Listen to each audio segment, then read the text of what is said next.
variety at more price points, from on-the-go size all the way to party size. They can get us to buy a lot more stuff. Jeff Guo, NPR News. Support for Planet Money comes from Workday. With AI at the core of its system, Workday is committed to delivering continuous innovation to prepare organizations for what's next. Workday, an enterprise platform for finance and HR. You're listening to All Things Considered. High mortgage rates and home prices continue to make buying property difficult for people with lower incomes. In Philadelphia, a citywide program is helping to change that by training people to develop affordable housing and offering them easier access to financing. Since its creation, the program has helped to renovate nearly 500 units, and Aaron Moselle of member station WHYY went to one of them. Kitchen, cabinets, regular refrigerator, regular dishwasher, stainless steel, everything comes with the house at no extra cost. King Zachariah Martin is showing me around the vacant row home he's nearly done renovating in a low-income section of North Philly. Everything in this 3-bedroom looks brand new, fresh, ready for a first-time home buyer to move in. It's a moment nearly 4 years in the making. I haven't completed much in my life, so this is probably the most, outside of my children, this is probably the most important thing that I've completed, that I've given to the world, so I just want to keep building on that. This is Martin's first real estate development. He was able to take on the project after securing a construction loan with friendly terms. To Martin, the rehab was a sound financial investment for his family, but he says he was also motivated by Philadelphia's affordable housing crisis and vivid memories of his mother crying in the street after an eviction. If I could mitigate that, starting with myself, so my family, and then others in my community, by providing affordable housing, making sure that folks are housed in whatever shape, way, or form, I think that's what drives me. Martin was able to fix up the property through Jumpstart Germantown. Launched nearly a decade ago, the citywide program teaches the basics of real estate development while offering loans to buy and renovate vacant properties to sell or rent out. The goal is to remove blight by increasing the city's supply of what's known as workforce housing. The program defines that as homes affordable to people earning between $40,000 and $80,000 a year. Veteran real estate developer Ken Weinstein created Jumpstart. He says the program has chapters across Philadelphia and in a handful of states. We're showing people how to remove blight from their community, how to produce affordable housing for their community. And what this program is trying to do is not just to increase the pool of developers, but also increase the diversity of the pool of developers, particularly for groups who haven't been able to engage in the space. After saving the property from foreclosure, Martin secured an $80,000 construction loan through Jumpstart and got to work. He says the home was in a sorry state, a rotting shell.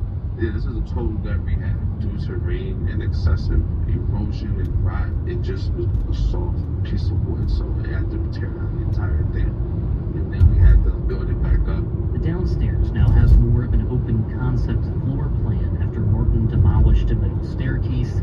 He also installed a new bay window on the first floor and, with the help of his sister, completely overhauled an overgrown backyard. Martin hopes to sell the property for around $200,000, a figure well below the city's median sale price.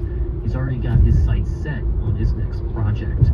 For NPR News, I'm Aaron Moselle in Philadelphia.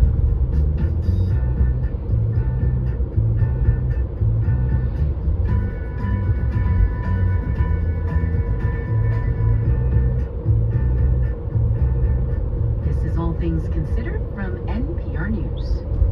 Thanks for kicking off your evening with us here at WBUR. Just after 6 o'clock, whistleblowers have been key to revealing safety issues at Boeing, but some have paid a steep price for speaking up. We're funded by you, our listeners, and by Ocean State Jobline, committed to uniting partners and donors to empower communities. OceanStateJobline.com. The Red Sox are in Cincinnati tonight to begin a 3-game series against the Reds. Cutter Crawford will get the start for Boston. First pitch is scheduled for 7:10. And the New England Revolution will also spend the weekend in Cincinnati. They will take on FC Cincinnati tomorrow night. Taking a look at the forecast, we could have rain and thunderstorms tonight. Temperatures will be in the mid-60s. Then the weekend should be mostly cloudy with showers likely tomorrow. We'll have a chance of showers and thunderstorms later tomorrow and Sunday. Temperatures will be in the low 80s tomorrow and then mid to upper 80s on Sunday. Some sunshine Monday before possible showers in the afternoon. We'll see highs Monday in the low to mid 80s. This is 90.9 WBUR.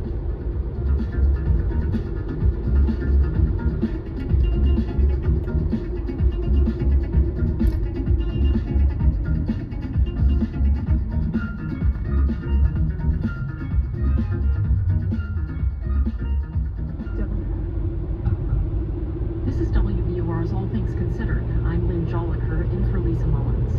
The term neighborhood school was a rallying cry against busing in the years before Boston was ordered to desegregate its schools. Demonstrators opposed to racial balancing argued kids should attend schools in their own neighborhoods. But schools in Boston's poor and mostly black neighborhoods were often the least funded. As WBUR's Carrie Young reports, the district today hopes a new community school model will help restore residents' confidence. From 1965 to 1968, Lyda Peters taught first grade at the Quincy Dickerman Elementary School in a low-income area of Dorchester. She recalls several things about the school. First, it served mostly black students and just a few white students. She was one of the few black teachers, and class sizes were huge. One year I had 50, another year I had 48. Wasn't like that in the other schools, like in Southie, Charleston. Peters remembers outdated textbooks and testing materials that had been used 20 years in the past. This reading readiness test came from one of the other schools. The publication date was 1949. Now, can you imagine? But the moment that really sticks in Peters' mind is the day she and two other teachers found a little girl in a classroom closet after school. She had been disciplined by another teacher for talking earlier in the day and forgotten about. I mean, that's not how you treat kids, and, you don't forget. It was such poor conditions and inferior education for students in majority black schools that sparked a federal class action lawsuit by black families against the Boston School Committee in 1972. 2 years later, a federal judge found schools were unconstitutionally segregated and ordered implementation of a busing plan. Barbara Fields, a retired teacher who taught in Boston schools in the 1970s, says the court case reflected the reality of unequal neighborhood schools at the time. It wasn't that anybody wanted to send their kids out of the neighborhood someplace else, but it was like wherever the quality of education was, we're going to have access to that.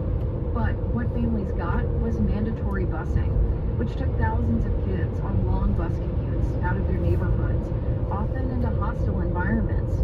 Black students were bused to majority white schools, white students to majority black schools. After federally mandated busing ended in 1988, BPS experimented with different school assignment policies. Today, many kids still travel to schools outside their neighborhoods, driven in part by parent ranking of preferred schools. I think what we've heard from parents is they want options closer. They just don't want to have to travel across the city to get to that solution. Boston School Superintendent Mary Skipper says that's why she's a big proponent through partnerships with city businesses and nonprofits like the YMCA. Students can receive free swim lessons. High schoolers can tap into nearby college resources. Jessica Tang, the outgoing president of the Boston Teachers Union, remembers how even the process of what to name this concept was fraught. We conscientiously and intentionally created the name Hub Schools because we didn't want it to be confused with neighborhood schools. First, these schools are not the only choice for neighborhood children, but district leaders hope they are an appealing option that's walking distance from home or at least close by. Today, there are 14 hub schools across all grade levels in the district, including the Mario Umana Academy, an elementary school in East Boston that serves a largely Hispanic student body, reflecting the community around it. On a recent morning, students held a band practice. That's possible through a school partnership with Community Music Center of Boston, which provides weekly hour-long music lessons to Umana kids for free. And it's just one of 60 partnerships the Umana has forged with nearby nonprofits in the last 2 years. One organization helps host a playgroup for families with young kids under 4. Says because the majority of kids live close by, it builds a sense of community that fosters a positive environment for the students. You know, our families live in the neighborhood, they come, they support our work. It's major for making quick progress. But the vast disparities among Boston's neighborhoods still present a challenge. Barbara Fields, who is now a community and education advocate in Boston, says the city is still a long way from making sure every child, especially poor kids and kids of color, have access to a quality education. She points out recent school closures and mergers in historically underserved areas of Dorchester, or how certain neighborhoods in Boston are not as well resourced as others. Mattapan is not the same as the North End or as West Roxbury. Until we can really deal with equity across the city, I just don't think that we're at a point where we're real serious. For now, the district wants to make sure every region of the city hosts at least one hub school. BPS is increasing the number of sites that offer such programming to 20 by next school year. If the hub school model is successful, then going to an enriching school in Boston may no longer require a long commute across the city. For 90.9 WBUR, I'm Carrie Young.